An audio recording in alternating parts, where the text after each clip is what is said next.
आज 28 फेब्रुआरी 2024 कुंभ 16 दिन फाल्गुन मास कृष्ण पक्ष चतुर्थी बुधवार। आज राशिफल आम देखा। मेष राशि षष्ठ चंद्र एवं सकाल 7:33 पर मंगल नक्षत्र भोग होउथिबारु मूल्यवान धातु भूमि आदि क्रय करि पारंती। उच्च सम्मान उच्च पदवी एवं महत् लोकों आश्रय पाइबे और आपणक वक्तव्य सम्मोहनर शक्ति रहिबो। रोग ऋण और शत्रु एथिरु सामयिक मुक्ति मिलिबो एवं देह मन सुस्थ रहिबो। वाणिज्य व्यवसाय और परिवहन रे आय अति उत्तम हेबो एवं कर्म रे सफलता सम्मान और सहकर्मी सहयोग मिलिबो। जो मानकर द्विजामेष से माने उपकृत हेबे। शुभ रंग लाल। संख्या 11। आराधना माँ चंडी। वृष राशि घात चंद्र घात तिथि एवं सकाल 7:33 पर्यंत घात नक्षत्र जोगु अपमान अपजस अपनिंदा मिलिबो एवं मनर व्यस्तता व्यग्रता वृद्धि पाइब। पितामाता स्वास्थ्यगत समस्या किंवा पैतृक संपत्ति को नहीं विवाद देखादेव एवं विद्या बुद्धि ज्ञान गरिमा प्रयोग में असफल हेबे। वाणिज्य व्यवसाय और परिवहन रे आय मध्यम हेबो एवं कर्म रे विफलता और सहकर्मी सह तिक्तता वृद्धि पाइब। जो मानकर कृतिका और मृगशिरा वृष से माने सतर्क हेबे। शुभ रंग सिल्वर। संख्या 8। आराधना माँ समलेश्वरी। मिथुन राशि कृष्ण पक्षर चतुर्थ चंद्र चतुर्थ तिथि बुधवार जोगु असंभव को संभव करिवारे समर्थ हेबे। मूल्यवान धातु भूमि और जानवाहन क्रय करिवे एवं धन संपद वृद्धि पाइब। स्वजन परिजन और बंधु और पड़ोशी संपर्क निबिड़ हेबो और तांकर साहाय्य सहयोग मिलिबो। वाणिज्य व्यवसाय और परिवहन रे आय अति उत्तम हेबो एवं कर्मर सफलता और पदमस्थ अधिकारी कृपा लाभ करिवे। समस्त कर्म रे शुभ फल मिलिले मध्य मन रे विषादग्रस्त रहिबो। जो मानकर आद्रा और पुनर्वसु मिथुन से माने उपकृत हेबे। शुभ रंग चॉकलेट। संख्या 4। आराधना माँ त्रिपुरा सुंदरी। कर्कट राशि घातबार एवं तृतीय चंद्र जोगु घातबार प्रभाव रहिबो नाही। नूतन कर्मारंभर योजना करिवे एवं सेथिरे सफलता पाइबा पई उद्यम जारी रखिबे। मन रे उन्नत चिंताधारा उच्च अभिलाष एवं दृढ़ इच्छा शक्ति और आत्मविश्वास प्रकाश पाइब। वाणिज्य व्यवसाय और परिवहन रे आय अति उत्तम हेबो एवं नूतन व्यवसाय किंबा व्यवसायर शाखा बढ़ाइबा पई उद्यम करिवे। कर्म रे सफलता और समस्त कर्म रे आपणकर कर्म निपुणता प्रकाश पाइब।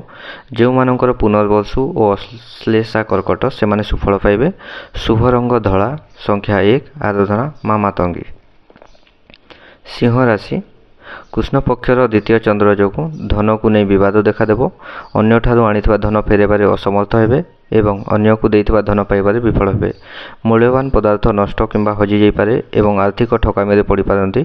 वाणिज्य व्यवसाय और परिवहन आय स्वल्प हेबो एवं कर्म रे परिश्रम तुलना रे सफलता मिलिबो नाही। जो मानकर पूर्वा फाल्गुनी सिंह से माने सतर्क हेबे। शुभ रंग गोलापी। संख्या 11। आराधना प्रभु श्री जगन्नाथ। कन्या राशि श्री चंद्र बुधवार जोगु धन मान सम्मान लक्ष्मी कृपा एवं सुखाद्य सुवसन प्राप्ति हेबो।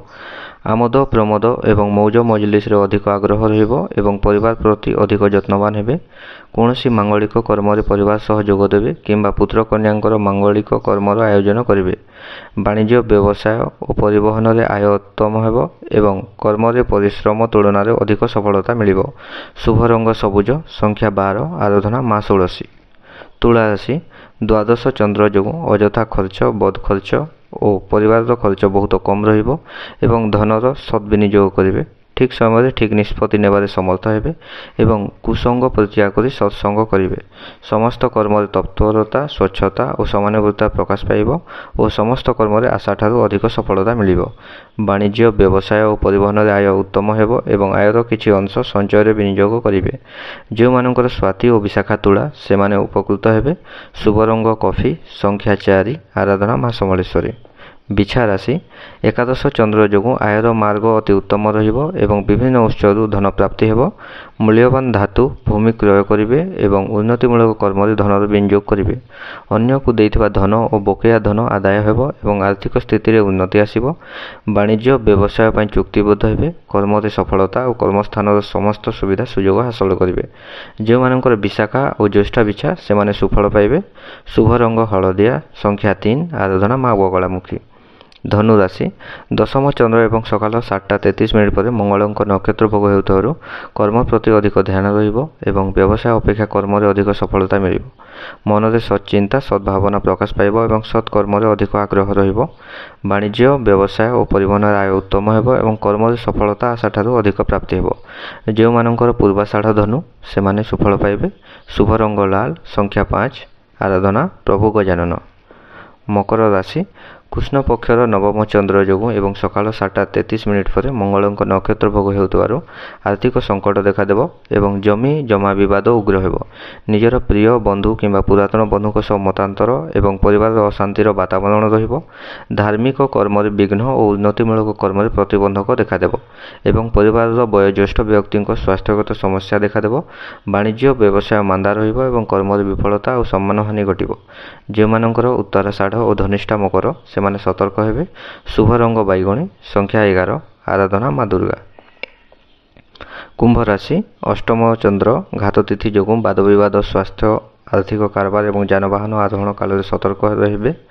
ମନରେ ଅସ୍ଥିରତା, ପରିବାରରେ ଅଶାନ୍ତି ଏବଂ ସ୍ୱାସ୍ଥ୍ୟ ବିଗିଡ଼ିଯିବ। ଅଯଥା ଖର୍ଚ୍ଚ, ବୃଥା ଭ୍ରମଣ ଲାଗି ରହିବ ଏବଂ ଉଚିତ କର୍ମରୁ ବିଚ୍ୟୁତ ହୋଇ ଅନୁଚିତ କର୍ମରେ ଆଗ୍ରହ ରଖିବେ। ବାଣିଜ୍ୟ ବ୍ୟବସାୟରେ ଆୟ ସ୍ୱଳ୍ପ ହେବ ଏବଂ କର୍ମରେ ବିଫଳତା ଓ କର୍ମ ପ୍ରତି ଆଳସ୍ୟତା ଭାବ ପ୍ରକାଶ ପାଇବ। ଯେଉଁମାନଙ୍କର ଧନିଷ୍ଠା କୁମ୍ଭ ସେମାନେ ସତର୍କ ହେବେ। ଶୁଭ ରଙ୍ଗ କଳା, ସଂଖ୍ୟା 6, ଆରାଧନା ମା କାଳୀ।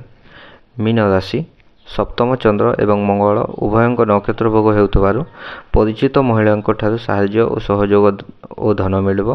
ମନରେ ପ୍ରସନ୍ନତା, ଦାମ୍ପତ୍ୟ ଜୀବନରେ ମଧୁରତା, ଚାଲିଚଳନରେ ସଂଯମତା ଏବଂ ପରିବାରରେ ହସଖୁସିର ପରିବେଶ ରହିବ। ବାଣିଜ୍ୟ ବ୍ୟବସାୟ ଓ ପରିବହନରେ ଆୟ ଉତ୍ତମ ହେବ ଏବଂ କର୍ମରେ ସଫଳତା। ମହିଳାମାନେ ସହକର୍ମୀଙ୍କ ସହଯୋଗ ମିଳିବ। ଯେଉଁମାନଙ୍କର ପୂର୍ବ ଭାଦ୍ର ଓ ରେବତୀ ମୀନ ସେମାନେ ଉପକୃତ ହେବେ। ଯେଉଁମାନଙ୍କର ଉତ୍ତର ଭାଦ୍ର ମୀନ ସେମାନେ ସତର୍କ ହେବେ। ଶୁଭ ରଙ୍ଗ ଲାଲ, ସଂଖ୍ୟା 9, ଆରାଧନା ମା ତାରା।